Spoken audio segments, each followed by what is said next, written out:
Estados Unidos es el tercer país más grande, ya que cuenta con 9,8 millones de kilómetros cuadrados. Se encuentra ubicado entre el Océano Pacífico y el Atlántico. Tiene frontera con Canadá al norte y con México al sur, además del Golfo de México.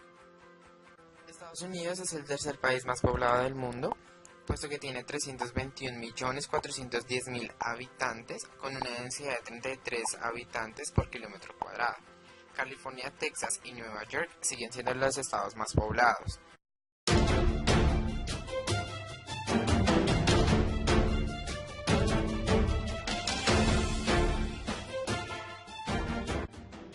Estados Unidos es una república constitucional, presidencial y federal. Cuenta con un sistema legislativo bicameral, es decir, entre el Senado y la Cámara de Representantes.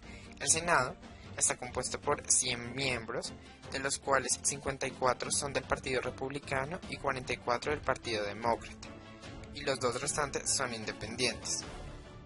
Por el lado de la Cámara de Representantes, cuenta con 435 miembros, de los cuales 246 son del Partido Republicano y 188 son del Partido Demócrata.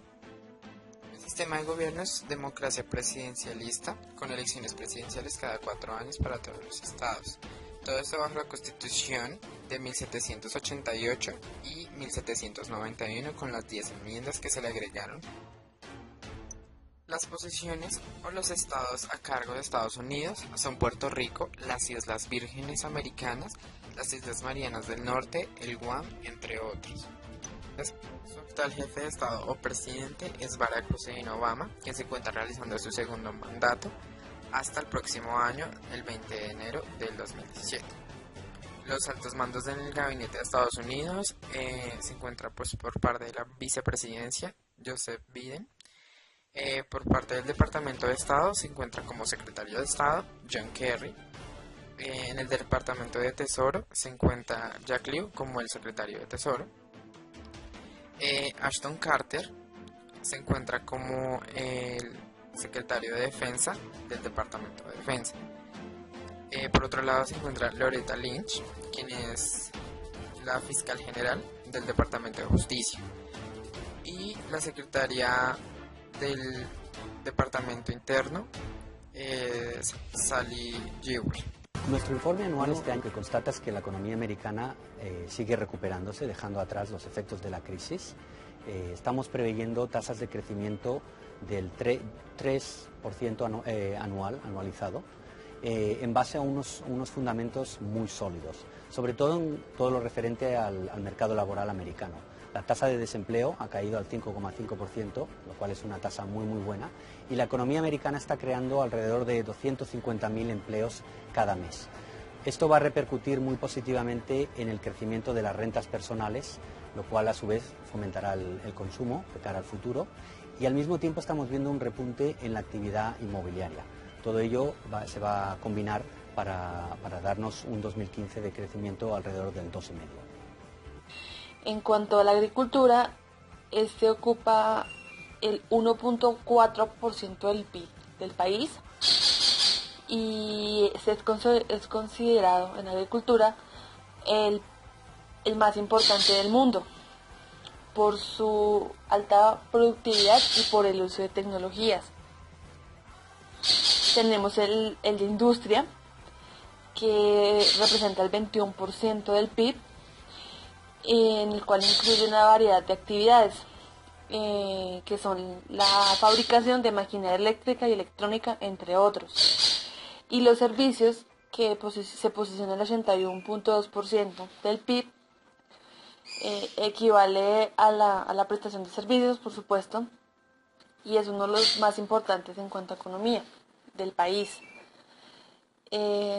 Cuando hablamos de lo que produce Estados Unidos, tenemos que lo que mayor produce son los refinados del petróleo, automóviles, aviones, helicópteros. También vemos en cuanto a los que producen en la NASA, los vehículos de la NASA, medicamentos envasados, piezas, repuestos. Esto en cuanto a producción, y lo exporta a países como Canadá, México, China, Japón, Alemania. Un factor fundamental que se está viendo en la economía del país es la implementación del llamado método fracking, donde es una medida para perforar el suelo y permite extraer petróleo, lo que hace que Estados Unidos no dependa de otros países para proveerse de este suplemento. Entonces disminuye las importaciones y aumenta su economía interna. Se podría empezar con la primera ciudad, que fue llamada San Agustín, y después se llamó Florida, que es la ciudad más antigua, en el 1565 después de la invasión inglesa. Tenemos que Virginia fue la primera colonia inglesa en Estados Unidos. A continuación vemos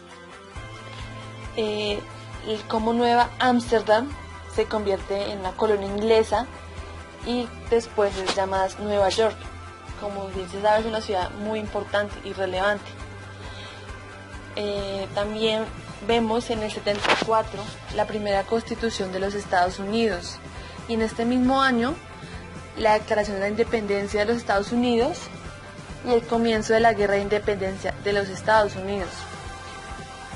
En 1846, después del proceso de independencia, vemos cómo Estados Unidos le declara la guerra a México y como consecuencia México le hace la sucesión de cierta parte de su territorio, que fue en el 62.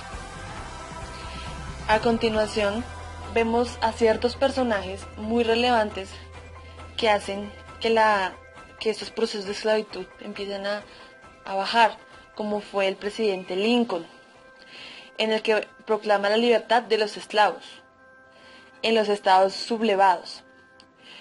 Y lo que hace esto es que lo empiezan a apreciar mucho como presidente, y es el que siempre dicen que dice la verdad. Entonces fue un presidente con bastante acogida, por lo que causa mucho revuelo su muerte en 1860. También como se evidencia en 1929 la crisis económica después de los maravillosos 20, como todo el país empieza a caer en una depresión bastante mala, y por eso un hito importante sería cuando Roosevelt asume la presidencia de Estados Unidos, y junto con unos economistas hacen el proceso del New Deal, que vuelve a establecer al país y lo ayuda en su recuperación. Tenemos en el 45, después de la Segunda Guerra Mundial, la primera reunión y la conferencia y la creación de las Naciones Unidas. En el marco de la Guerra Fría se da la conocida Guerra de Vietnam. Lo importante de esta es que Estados Unidos perdió en cuanto al apoyo que estaba brindando. Entonces esto hace que siempre un precedente o muestre una imagen diferente a lo que ya se tiene conocido como potencia, y más en este marco de Guerra Fría. Triunfa el presidente John F. Kennedy, que es de los más importantes en cuanto a la unificación del país y cómo él quiere que el mismo país progrese, y también rechaza la segregación racial y proclama los derechos civiles. Uno de los más importantes pasos que tiene la humanidad sería el aterrizaje en la Luna en el 69.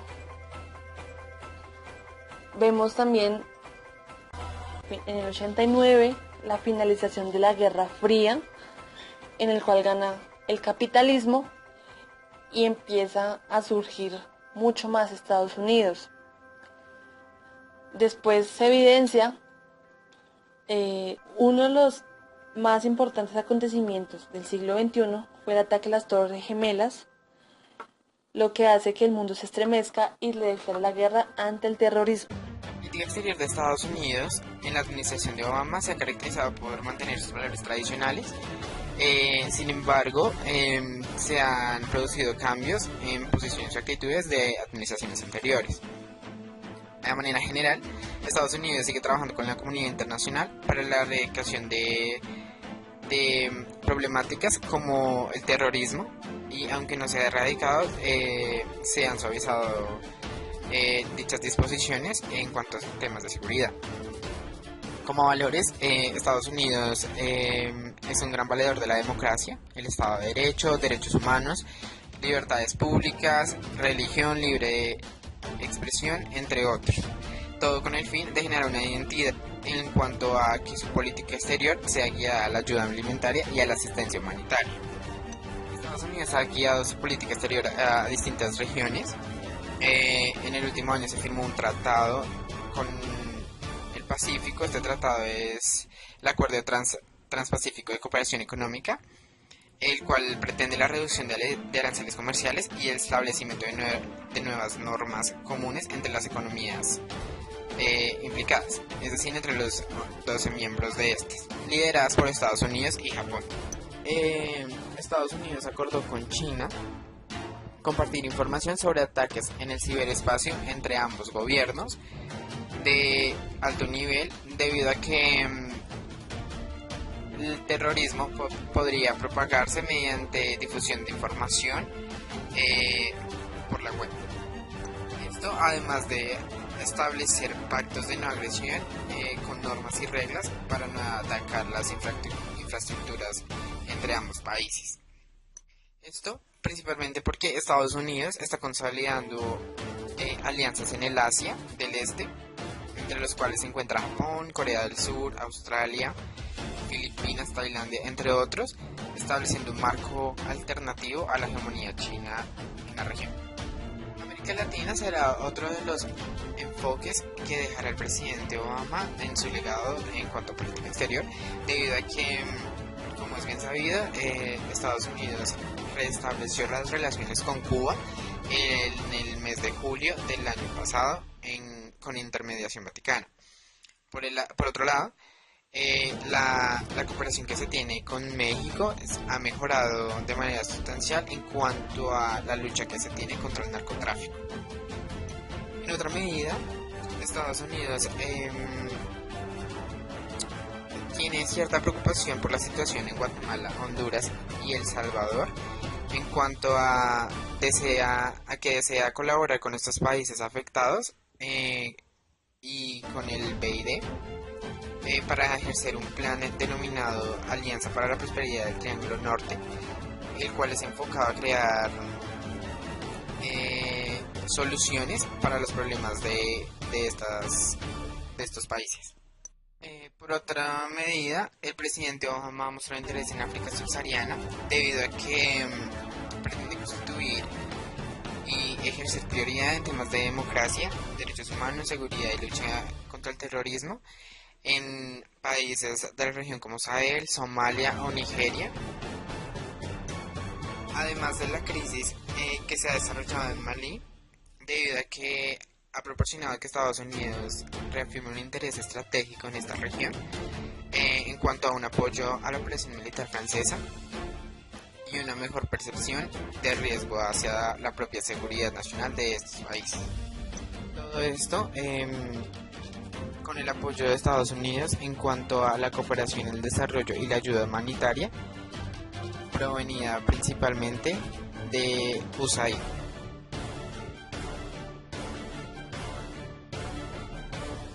Estados Unidos acaba de presentar su nueva estrategia militar. El documento que reemplaza la estrategia aprobada en 2004 ha sufrido cambios bastante importantes. Ante todo, se cambió el objetivo de la estrategia. El documento de 2004 estaba basado en la defensa del territorio de Estados Unidos de una hipotética agresión y establecía que el ejército estadounidense no puede estar en inferioridad a ningún otro ejército del mundo. Según la nueva doctrina, la tarea principal de Estados Unidos es reforzar la cooperación con sus aliados extranjeros. Se considera que la participación en coaliciones internacionales es garantía de seguridad en el mundo contemporáneo. Además, el documento hace énfasis en que Estados Unidos busca avanzar hacia un mundo libre de armas nucleares. Hoy en día, la NCS, siglas que significan la Estrategia Nacional de Seguridad, y la NDS, Estrategia de Defensa Nacional, buscan enfatizar la naturaleza global de los compromisos y obligaciones. Para este fin, la NDS establece, en su página 4, que Estados Unidos requiere libertad de acción en los bienes comunes globales y acceso estratégico a regiones importantes del mundo para satisfacer las necesidades. La seguridad nacional, por lo tanto, una estrategia de movilidad de aire debe ser capaz de proporcionar a la nación el acceso a las regiones estratégicamente importantes del mundo. La justificación de la nueva estrategia tiene varios ítems. Nosotros nos vamos a referir a 3. El primero, los acontecimientos del 11 de septiembre de 2001, lo que resulta en la guerra global contra el terrorismo. El segundo, las reducciones significativas de mano de obra impulsada por la decisión de presupuesto por programas. El tercero, los otros servicios que se han modificado a sus futuras adquisiciones de sistema. Por ejemplo, el ejército del programa Striker, que potencialmente aumenta sus necesidades de transporte aéreo. Las amenazas y aliados. El terrorismo internacional sigue considerándose como la amenaza principal de seguridad de Estados Unidos. Esta amenaza determina los objetivos estratégicos que abarcan la lucha contra la red terrorista Al-Qaeda y sus aliados que actúan ante todo en Afganistán y Pakistán. La nueva estrategia militar de Estados Unidos menciona a Rusia tan solo una vez en el contexto de señalar la necesidad de reforzar la cooperación ruso-estadounidense. Washington va a fomentar el diálogo con Rusia y la relación entre ambos ejércitos, basándose en los avances logrados en materia del recorte de armas estratégicas ofensivas, destaca el documento. Estados Unidos también manifiesta el deseo de cooperar con Rusia en la lucha antiterrorista, la no proliferación nuclear, el espacio y la defensa antimisil y nos invita a desempeñar un papel más activo para perseverar en la seguridad en Asia. La nueva estrategia militar de Estados Unidos dedica una atención especial a China. Estados Unidos reconoce la creciente importancia de China en Asia y tiene intenciones de desarrollar la cooperación en el Imperio Celeste, con el fin de conseguir la comprensión mutua y estabilizar de forma conjunta la situación de la península de Corea. Además, el documento constata que las dimensiones del programa militar de China representan una amenaza potencial a la seguridad en Asia y que Washington está dispuesto a prestar apoyo a sus aliados para contrarrestar cualquier actividad que amenace o afecte las actuales relaciones económicas internacionales. El ocaso del unilateralismo y el nuevo realismo en la política exterior.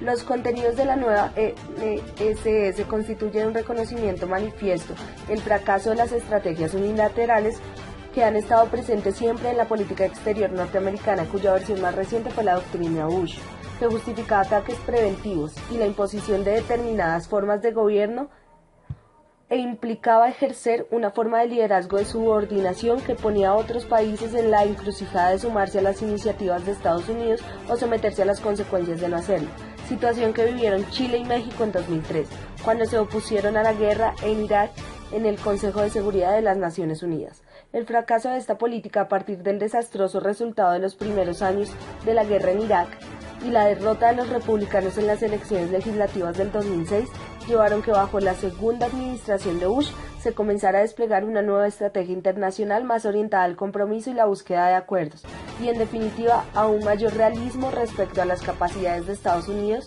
para transformar el mundo del siglo XXI, algo que en los comienzos de esta administración quisieron hacer los sectores neoconservadores de la política exterior, que creían en la existencia de un mundo unipolar, donde Estados Unidos en especial, aprovechando la coyuntura de los atentados de las Torres Gemelas en el 2001, dictaría los nuevos términos del orden internacional de la posguerra fría. En cambio, la nueva NSS, primero, asume la necesidad del multilateralismo. Segundo, admite la importancia del diseño de la política del mundo tal cual es, lo que implica a veces priorizar la estabilidad sobre la promoción de la nueva NSS. Primero, asume la necesidad del multilateralismo. Segundo, admite la importancia del diseño de la política del mundo tal cual es, lo que implica a veces priorizar la estabilidad sobre la promoción de la democracia, volviendo así la política exterior a una suerte de realismo tradicional que los neoconservadores rechazan. Tercero, reconoce que en un mundo interdependiente habrán muy pocos resultados de tipo suma cero. Cuarto, reafirma la legitimidad de políticas que buscan imponer valores o sistemas de gobierno a través del uso de la fuerza lo que dañó la credibilidad de Estados Unidos en el mundo. En el actual documento se habla de ejercer un liderazgo moral,